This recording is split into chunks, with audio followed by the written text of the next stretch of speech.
नमस्कार दोस्तों, plus academy के डिजिटल प्लेटफॉर्म पर आप सभी का हार्दिक स्वागत है। अपना सेशन चल रहा है रीट को लेकर और रीट में मैं इंडियन ज्योग्राफी की हम चर्चा कर रहे हैं। और इंडियन ज्योग्राफी में हमारा फर्स्ट चैप्टर क्या हो गया, स्थिति विस्तार का कंप्लीट हो गया। अब अपना चैप्टर चल रहा है दूसरा, भारत के भौतिक प्रदेश। और भारत के भौतिक प्रदेश की अपनी एक क्लास हो चुकी है।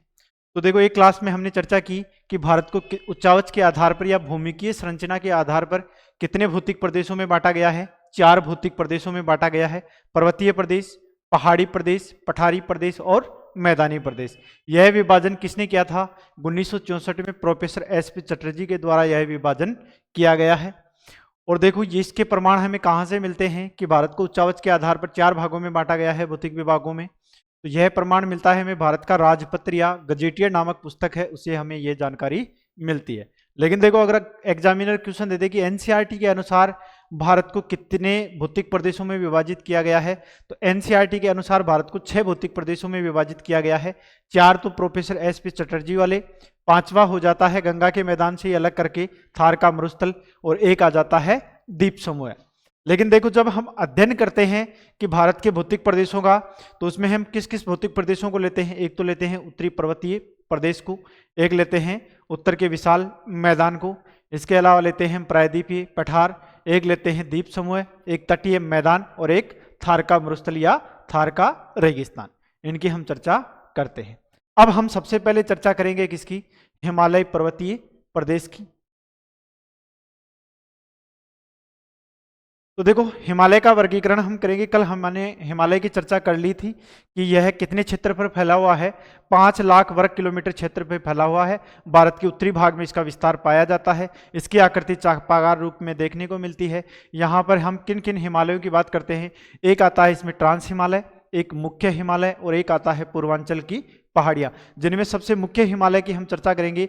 तो जो मध्य में है महान हिमालय, उसमें 3 समानांतर पर्वत श्रेणियां पाई जाती हैं, उसको सबसे मुख्य माना गया है।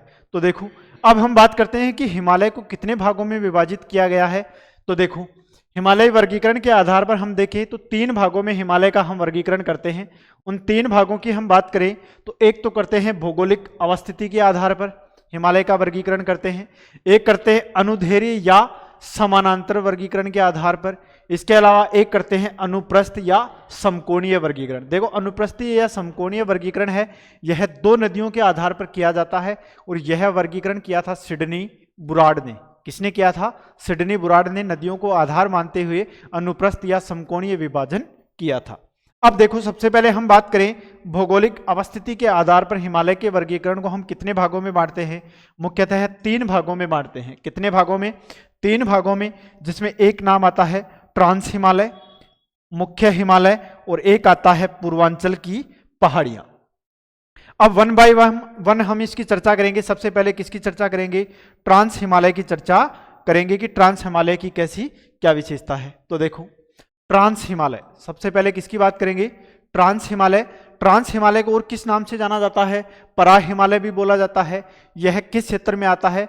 तिब्बत वाला क्षेत्र आता है, इसलिए तिब्बत के हिमालय के नाम से भी बोला जाता है। और हिमालय का निर्माण ही किसके स्थान पर हुआ है? कल हमने चर्चा की थी कि टेथिस नामक भूसन्नति थी, उसमें नदियों द्वारा अवसाद लाया गया, वह नीचे धंस गई और दोनों प्लेटों में क्षैतिज संकुचन हुआ। उस संकुचन के कारण किसका निर्माण हुआ? हिमालय का निर्माण हुआ। तो देखो, इसलिए इसे किस नाम से जाना जाता है? टेथिस हिमालय के नाम से भी जाना जाता है। देखो, पार हिमालय क्यों बोला जाता है? तो मैंने अभी हिमालय के 3 भाग बताए। एक तो आता है ट्रांस हिमालय, जैसे मान लो ये तो है ट्रांस हिमालय, इसके बाद में आता है मुख्य हिमालय और इसके बाद में आता है पूर्वांचल की पहाड़ियां। अब देखो, मुख्य हिमालय है, इसकी ऊंचाई सबसे ज्यादा है। तीनों हिमालय में सबसे ज्यादा ऊंचाई किसकी है? मुख्य हिमालय की है। और इस मुख्य हिमालय के पार हमें जाना पड़ता है। कहां जाने के लिए? ट्रांस हिमालय के अंदर जाने के लिए। तो देखो, यह इसमें छुपा हुआ है, अर्थात हिमालय के वृष्टि छाया क्षेत्र में स्थित है। कौन सा हिमालय? ट्रांस हिमालय। इसलिए इसे किस नाम से जाना जाता है? पार हिमालय के नाम से भी जाना जाता है। जैसे मान लो कि ये कोई हिमालय है और एक इसकी ऊंचाई ज्यादा है, ये हिमालय है, इसकी ऊंचाई क्या है? कम है। तो हम इस हिमालय तक पहुंचने के लिए इस हिमालय को क्या करके जाएंगे? पार करके जाएंगे। इसलिए इसे क्या बोला जाता है? पार या परा हिमालय के नाम से भी जाना जाता है। आगे देखो, यह हिमालय पर्वतीय प्रदेश सबसे उत्तरी भाग है, अर्थात हिमालय के पर्वतीय प्रदेश है, इसमें सबसे उत्तरी भाग वाला जो भाग है इसे किस नाम से जाना जाता है? ट्रांस हिमालय के नाम से जाना जाता है। और इसमें भी भारत के अंदर 3 पर्वत श्रेणियों की हम अलग अलग बात करेंगे। इसके बाद में देखिए, इसका मुख्य रूप से विस्तार लद्दाख एवं तिब्बत में है। किसमें पाया जाता है? एक तो लद्दाख केंद्र शासित प्रदेश है, इसमें इसका विस्तार है, और एक कैलाश पर्वत श्रेणी है, वह तिब्बत में इसका विस्तार पाया जाता है। इस हिमालय को क्या बोला जाता है? पार हिमालय भी बोला जाता है। क्यों? क्योंकि मुख्य हिमालय को पार करके हमें ट्रांस हिमालय तक पहुंचना होता है, इसलिए इसे किस नाम से जाना जाता है? पार हिमालय के नाम से भी जाना जाता है। यह हिमालय मुख्य हिमालय के वृष्टि छाया क्षेत्र में स्थित होने के कारण यहां वर्षा का अभाव पाया जाता है। क्या पाया जाता है? वृष्टि छाया होने के कारण वर्षा की मात्रा कम पाई जाती है, इसलिए यह वाला जो क्षेत्र है यह वनस्पति विहीन क्षेत्र है। और सबसे ठंडा मरुस्थल, अगर मान लो भारत में सबसे ठंडे मरुस्थल या शीत मरुस्थल की बात करें तो वह शीत मरुस्थल भी किस हिमालय में पाया जाता है? ट्रांस हिमालय में पाया जाता है, जिसे लद्दाख का पठार या लद्दाख मरुस्थल के नाम से भी जाना जाता है। जिस कारण इस क्षेत्र में वनस्पति का क्या पाया जाता है? अभाव पाया जाता है। इस हिमालय का उद्गम पामीर की गांठ से होता है और यह शीत मरुभूमि का क्षेत्र है। अर्थात भारत का अगर कोई क्षेत्र है सबसे ऊंचा युद्ध भूमि भी बोला जाता है किसको? इस ट्रांस हिमालय को, जिसमें लद्दाख का पठार या शीत मरुस्थल या शीत मरुभूमि के नाम से भी इसे जाना जाता है। अब देखो, हिमालय की जो उत्पत्ति होती है वह पामीर की गांठ से होती है। तो एक बार हम डायग्राम के माध्यम से देखें कि मान लो पामीर की गांठ या रूप ऑफ द वर्ड है, इसे बोला जाता है पामीर की गांठ।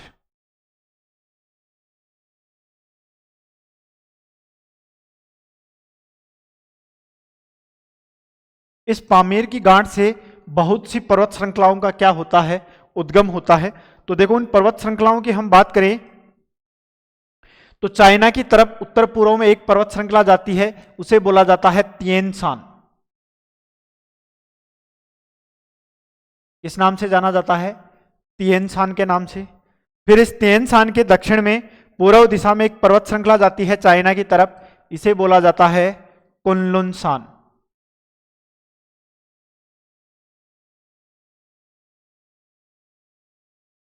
इस नाम से जाना जाता है कुनलुन शान। फिर इसके बाद में हमारे भारत में जम्मू कश्मीर लद्दाख वाला क्षेत्र है, इसमें कुछ पर्वत श्रृंखलाएं आती हैं। जैसे इस पामीर की गांठ से उद्गम होता है और सबसे पहले जो निर्माण होता है ट्रांस हिमालय का, उसमें एक तो पर्वत श्रृंखला आती है कराकोरम।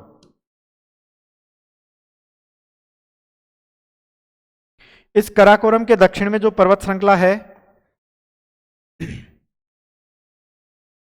उसे बोला जाता है लद्दाख।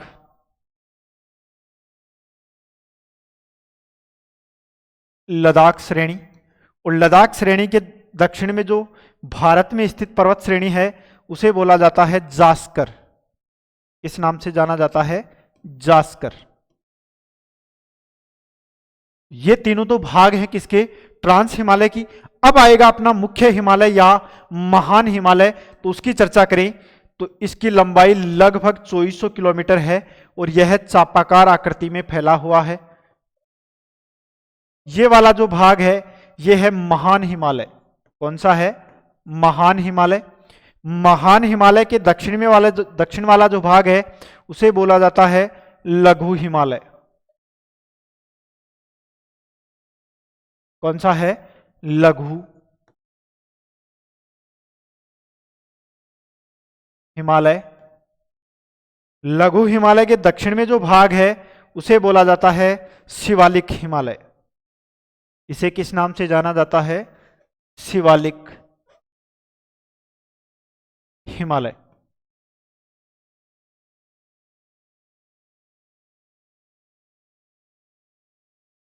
तो देखो, पामीर की गांठ से तिएन शान पर्वत श्रृंखला का उद्गम होता है, कुनलुन शान पर्वत श्रृंखला का उद्गम होता है। इसके बाद में ये तीनों किसका भाग हैं? ट्रांस हिमालय का। ट्रांस हिमालय का भाग है। इसके बाद में आता है अपना मुख्य हिमालय। मुख्य हिमालय में 3 पर्वत श्रृंखलाएं हैं, महान हिमालय, लघु हिमालय और शिवालिक हिमालय। अब बात करते हैं इस पामीर की गांठ से जब हम पाकिस्तान की तरफ चलते हैं तो पर्वत श्रृंखलाएं आती हैं। एक आती है हिंदुकुश। कौन सी है? हिंदुकुश पर्वत श्रृंखला।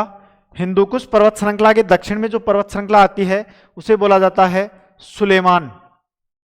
किस नाम से? सुलेमान पर्वत श्रृंखला। और सुलेमान के दक्षिण में जो पर्वत श्रृंखला आती है उसे बोला जाता है किरथर। ये वाली जो पर्वत श्रृंखला है इसे बोला जाता है किरथर। ये तीनों पर्वत श्रृंखलाएं कहां हैं? पाकिस्तान में हैं। और इन्हीं पर्वत श्रृंखलाओं में पाकिस्तान की साल्ट रेंज स्थित है जहां से हमें सेंधा नमक क्या होता है? प्राप्त होता है। तो ये तीनों कहां आ गई? किरथर कहां है? पाकिस्तान में। सुलेमान कहां है? पाकिस्तान में। और हिंदुकुश है, यह पाकिस्तान और अफगानिस्तान दोनों में इसका विस्तार है। इसके बाद में ईरान की तरफ चलते हैं। तो ईरान की तरफ एक पर्वत श्रृंखला आती है जिसे बोला जाता है, दो भागों में बढ़ती है, एलब्रुज और इसी का दूसरा दक्षिण वाला भाग है, इसे बोला जाता है जैग्रोस। एलब्रुज व जैग्रोस ये कहां है? ईरान की तरफ है।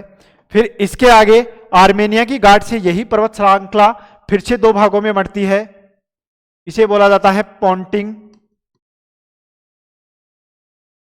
और इसे बोला जाता है टोरस। तो देखो यह है पामीर की गांठ। यहां से अनेक पर्वत श्रृंखलाओं का उद्गम होता है। तिएन शान, कुनलुन शान, कराकोरम, लद्दाख, जास्कर, महान हिमालय, लघु हिमालय, शिवालिक हिमालय। इसके बाद में पाकिस्तान की तरफ चलते हैं तो हिंदुकुश, सुलेमान, किरथर आती है। इसके बाद में ईरान की तरफ चलते हैं तो एलब्रुज और इसके बाद में दक्षिण में है जैग्रोस। फिर आगे चलते हैं हम तो पोंटिंग और इसके बाद में आती है एक टोरस। ये डायग्राम है पामीर की गांठ से उद्गम होने वाली अनेक पर्वत श्रृंखलाओं का। इसका एक बार आप स्क्रीनशॉट ले लो और उसके बाद में हम आगे चर्चा करते हैं। तो आपसे पूछ ले कि महान हिमालय या ट्रांस हिमालय किसका भाग है, इसका उद्गम कहां से होता है? तो इसका उद्गम होता है पामीर की गांठ से। कहां से होता है? पामीर की गांठ से इसका उद्गम होता है। अब आइए अपने चैप्टर पे। तो देखो यह हिमालय का उद्गम पामीर की गांठ से होता है। यह शीत मरुभूमि का क्या है? क्षेत्र है। अब देखो इसमें तीन पर्वत श्रृंखलाएं हैं जिनमें सबसे पहले है कराकोरम। यह भारत की बात है, कराकोरम। इसके दक्षिण में है लद्दाख,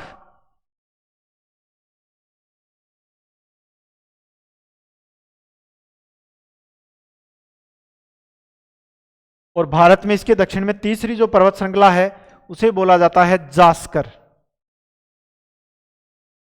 कौन सी है? जास्कर। अब देखो यहां इसका आगे बढ़ा हुआ भाग तिब्बत में किस नाम से जाना जाता है?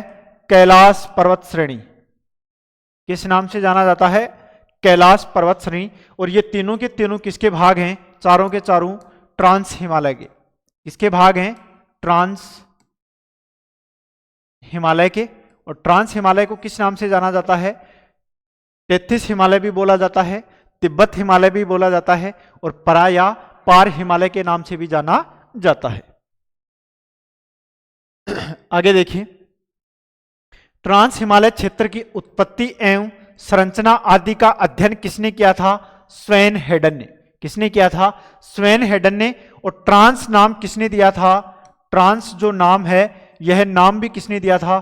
स्वेन हेडन ने दिया था। किसने दिया था? स्वेन हेडन ने दिया था। ट्रांस हिमालय में तीन प्रमुख पर्वत श्रेणियां सम्मिलित हैं, अर्थात भारत की बात कर रहा है। वैसे तो कितनी पर्वत श्रेणियां हैं? 4 हैं, लेकिन भारत में मुख्य रूप से 3 पर्वत श्रेणियां हैं। जो कैलाश पर्वत श्रेणी है वह तिब्बत में स्थित है। तो भारत में कौन सी है? कराकोरम पर्वत श्रेणी है, लद्दाख पर्वत श्रेणी है और कौन सी है? जास्कर। तो ये तीनों तो कहां हैं? भारत में है। और जो कैलाश पर्वत श्रेणी है यह चाइना का भाग है। कौन सा? तिब्बत, उसके अंदर स्थित है। तो ये देखो डायग्राम में हम बात करें कि यह उत्तरी हिमालय है। एक तो आगे अपनी कराकोरम पर्वत श्रेणी, लद्दाख पर्वत श्रेणी, जास्कर पर्वत श्रेणी और इसी का भाग है कौन सी? तिब्बत। कैलाश में जो है कैलाश पर्वत श्रेणी है कहां? तिब्बत में स्थित है। तो सबसे इनमें भी चार में सबसे लंबी पर्वत श्रेणी पूछे आपसे तो कौन सी है? कराकोरम पर्वत श्रेणी है। और सबसे ऊंची पर्वत श्रेणी भी कौन सी है? कराकोरम पर्वत श्रेणी स्थित है। फिर लद्दाख का आगे बढ़ा हुआ भाग तिब्बत में किस नाम से जाना जाता है? कैलाश के नाम से जाना जाता है। और सबसे दक्षिणी जो जास्कर है, तो देखो इस जास्कर को संकर या मिश्रित रूप बोला जाता है। कैसा बोला जाता है? संकर का मतलब समझते हो कि दो का मिश्रण क्या कहलाता है? संकर या मिश्रित रूप बोलते हैं। तो देखो इसको ट्रांस हिमालय का भाग भी बोला जाता है और हिमालय अर्थात मुख्य हिमालय का भाग भी बोला जाता है, जिसकी हम आगे चर्चा करते हैं। अब देखिए सबसे पहले हम चर्चा करेंगे किसकी? कराकोरम पर्वत श्रेणी की। तो देखो ट्रांस हिमालय का सबसे उत्तरी भाग है, उसे कराकोरम श्रेणी के नाम से जाना जाता है। और इस कराकोरम श्रेणी की सबसे ऊंची चोटी है वो कौन सी है? गॉडविन ऑस्टिन या माउंट केटू है, जिसकी ऊंचाई 8611 मीटर है। इसके बाद में देखो इसका उद्गम कहां से होता है? पामीर की गांठ से होता है। सबसे पहले हम बात करें कि यह ट्रांस हिमालय की सबसे उत्तरी या सबसे लंबी व सबसे ऊंची पर्वत श्रेणी है। इसके बाद में यह पर्वत श्रेणी पश्चिम की ओर पामीर की गांठ तथा पूर्व की ओर किस श्रेणी में जाकर मिल जाती है? कैलाश पर्वत श्रेणी में जाकर मिल जाती है। इस पर्वत श्रेणी को उच्च एशिया की रीढ़ या कृष्णगिरी भी बोला जाता है। क्या बोला जाता है? उच्च एशिया की रीढ़ या कृष्णगिरी के नाम से भी बोला जाता है। इस श्रेणी में भारत की सबसे ऊंची तथा विश्व की दूसरी सबसे ऊंची चोटी माउंट केटू या गॉडविन ऑस्टिन अवस्थित है, जिसकी ऊंचाई कितनी है? 8611 मीटर है। देखो गॉडविन ऑस्टिन क्यों बोला जाता है इसे? माउंट केटू का मतलब तो हो गया कराकोरम ऊंची चोटी, और गॉडविन ऑस्टिन क्यों बोला जाता है? गॉडविन ऑस्टिन नाम के भूगोलवेता थे, इन्होंने इस ऊंची चोटी की खोज की थी, इसलिए इसके नाम पर इसका नाम क्या कर दिया? गॉडविन ऑस्टिन कर दिया गया। इसके आगे देखो ट्रांस हिमालय के प्रमुख ग्लेशियर या हिमनद की बात करें अर्थात कराकोरम के ग्लेशियरों की बात करें तो बियाफो ग्लेशियर स्थित है, हिस्पार ग्लेशियर स्थित है, बाल्टोरो है, इसके बाद में बंटुस है, रिम्मो ग्लेशियर है और सियाचिन ग्लेशियर है। यह महान ग्लेशियर हैं जो लद्दाख केंद्र शासित प्रदेश में कराकोरम पर्वत श्रेणी के मध्य स्थित है। इनमें देखो सियाचिन ग्लेशियर की मैं बात करूं तो सियाचिन ग्लेशियर मुख्य भूमि का सबसे लंबा ग्लेशियर है, जिसकी लंबाई कितनी है? 72 किलोमीटर है, जो लद्दाख केंद्र शासित प्रदेश में स्थित है। अब देखो मैं बात करूं कि जैसे मान लो ये अपनी पृथ्वी है, इस पृथ्वी का ये कौन सा भाग है? दक्षिणी ध्रुव, और ये कौन सा है? उत्तरी ध्रुव। इन दोनों ध्रुवों को अगर छोड़ दिया जाए, इसके अलावा अगर हम सबसे लंबे ग्लेशियर की बात करेंगे तो वह सबसे लंबा ग्लेशियर कहाँ पाया जाता है? भारत में पाया जाता है। और कौन सा ग्लेशियर है? सियाचिन ग्लेशियर है। और ये किस घाटी में स्थित है? नुब्रा घाटी में स्थित है, जहां से कौन सी नदी निकलती है?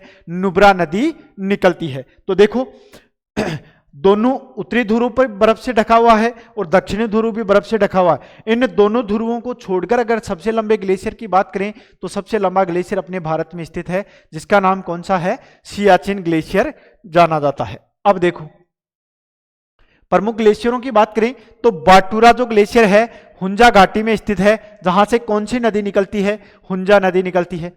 इसके बाद में हिस्पार ग्लेशियर हुंजा घाटी में स्थित है और कौन सी नदी निकलती है? हुंजा नदी निकलती है।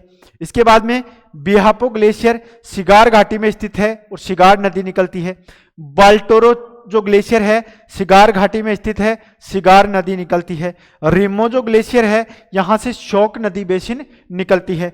इसके बाद में सियाचिन ग्लेशियर है नुब्रा घाटी या नुब्रा घाटी में स्थित है और कौन सी नदी निकलती है? नुब्रा नदी निकलती है। अब देखो डायग्राम में हम इसकी बात करें तो जैसे मान लो यह दो पर्वत श्रेणियां हैं, इन दोनों के मध्य एक है, इसे बोला जाता है बाटूरा ग्लेशियर। कौन सा है? इसके बाद में यहां है, यह है हिस्पार ग्लेशियर। इसके बाद में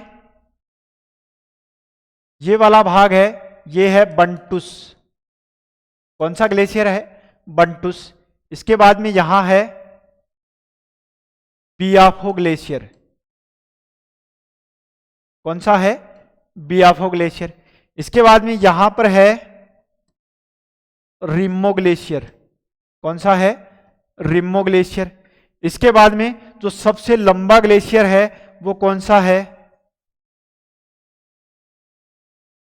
सियाचिन ग्लेशियर। कौन सा है?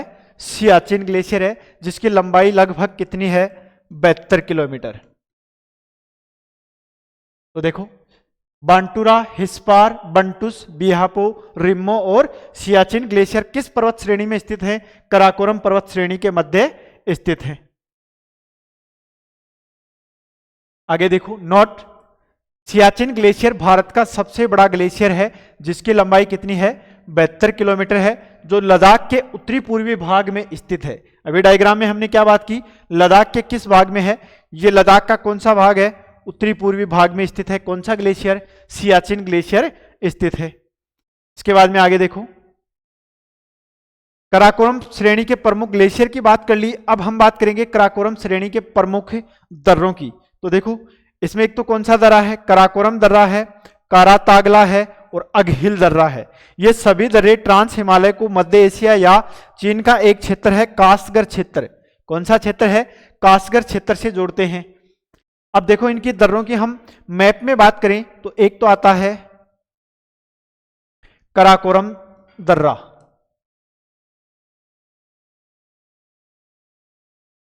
इसके बाद में है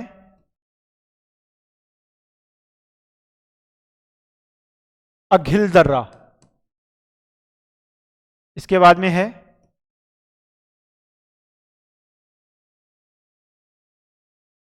कारा तागला दर्रा। कौन सा है? कारा तागला दर्रा। ये सभी दर्रे भारत का कौन सा क्षेत्र है? लद्दाख को किससे जोड़ते हैं? या तो बोल दो आप मध्य एशिया से। किससे? मध्य एशिया या चीन का एक क्षेत्र है। कौन सा? कासगर क्षेत्र। चीन का कौन सा क्षेत्र है? मतलब हर भारत को हम पार करते ही चीन का कौन सा क्षेत्र आता है? कासगर क्षेत्र। और चीन को पार करने के बाद में किसकी चर्चा होती है? मध्य एशिया की। तो ये प्रमुख दर्रे हैं किस श्रेणी में? कराकोरम श्रेणी के। कराकोरम दर्रा, अघिल दर्रा, कारातागला दर्रा, इनकी भी आपको ध्यान में रखना है। देखो, दर्रा क्या होता है? दर्रा वो होता है कि जैसे मान लो ये कोई पर्वत श्रेणी है और इस दो पर्वत श्रेणियों के मध्य एक तंग रास्ता या सकड़ी गली होती है, उसे बोला जाता है दर्रा, या पास के नाम से भी इसे जाना जाता है। आगे देखो, कराकोरम श्रेणी की प्रमुख चोटियों की बात करेंगे। इसकी बात करेंगे कराकोरम श्रेणी की प्रमुख चोटियों की। तो देखो, कराकोरम श्रेणी की सबसे ऊंची चोटी तो कौन सी है? Godwin Austin. नोट लगा के याद कर लेना इसको तो, या मोस्ट इंपोर्टेंट कर लो। यह विश्व की तो दूसरी ऊंची चोटी है और भारत की सबसे ऊंची चोटी है। कौन सी है? भारत की सबसे ऊंची चोटी है, जो पाक अधिकृत क्षेत्र में स्थित है। इसकी ऊंचाई कितनी है? 8,611 मीटर है। अब इस गोडविन ऑस्टिन के अलावा और मुख्य कौन सी चोटियां हैं?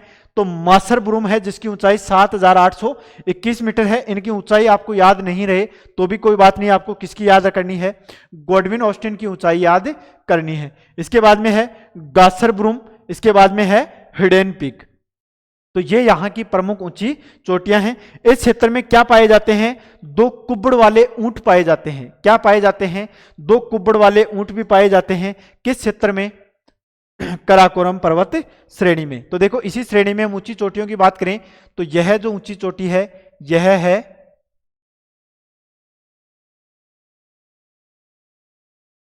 कासरब्रूम।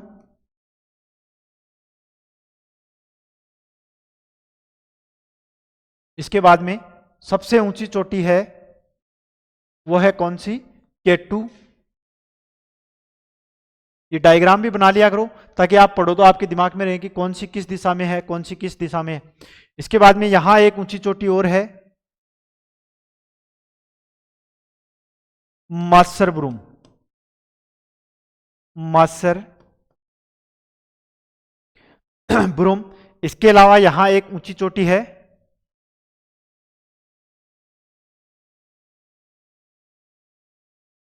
Hidden peak. कौन सी है? Hidden peak. तो देखो दोस्तों, आज हमने बात की है ट्रांस हिमालय की, और ट्रांस हिमालय में भी हमने मुख्य रूप से किस हिमालय की बात की है, काराकोरम हिमालय की बात की है। काराकोरम हिमालय को कृष्णगिरी के नाम से भी जाना जाता है या उच्च एशिया की रीढ़ बोला जाता है। यह ट्रांस हिमालय का सबसे उत्तरी भाग है। इस काराकोरम हिमालय की सबसे ऊंची चोटी है गॉडविन ऑस्टिन। इसके अलावा मासरबुरुम, गासरबुरुम, हिडेन पीक है। यहाँ के प्रमुख दर्रे हैं कारा तागला है, अघिल दर्रा है, ये यहाँ के क्या हैं, प्रमुख दर्रे हैं। काराकोरम दर्रा है। इसके अलावा यहाँ की ऊंची चोटियां हैं गासरबुरुम, मासरबुरुम, गॉडविन ऑस्टिन और हिडेनपुक। यहाँ पर कुछ प्रमुख ग्लेशियर पाए जाते हैं जिसमें है बांटूरा है, हिस्पार है, बियाफो है, बंटुस है, रेमो है और सियाचिन ग्लेशियर है। सियाचिन ग्लेशियर ध्रुवों को छोड़ दिया जाए तो संपूर्ण पृथ्वी का सबसे लंबा या बड़ा ग्लेशियर है जिसकी लंबाई 72 किलोमीटर है, जो लद्दाख के उत्तरी पूर्वी भाग में अर्थात काराकोरम पर्वत श्रेणी में स्थित है। तो आज हमने चर्चा की है। कल हम चर्चा करेंगे लद्दाख पर्वत श्रेणी की। किसकी चर्चा करेंगे? लद्दाख पर्वत श्रेणी की चर्चा करेंगे। अब ये देखो, जो हमने कक्षा, जो आज हमारा जो लेक्चर हुआ है, इसकी पीडीएफ आपको हमारे टेलीग्राम चैनल प्लस एकेडमी शिखर पे उपलब्ध हो जाएगी। जय हिंद, जय भारत।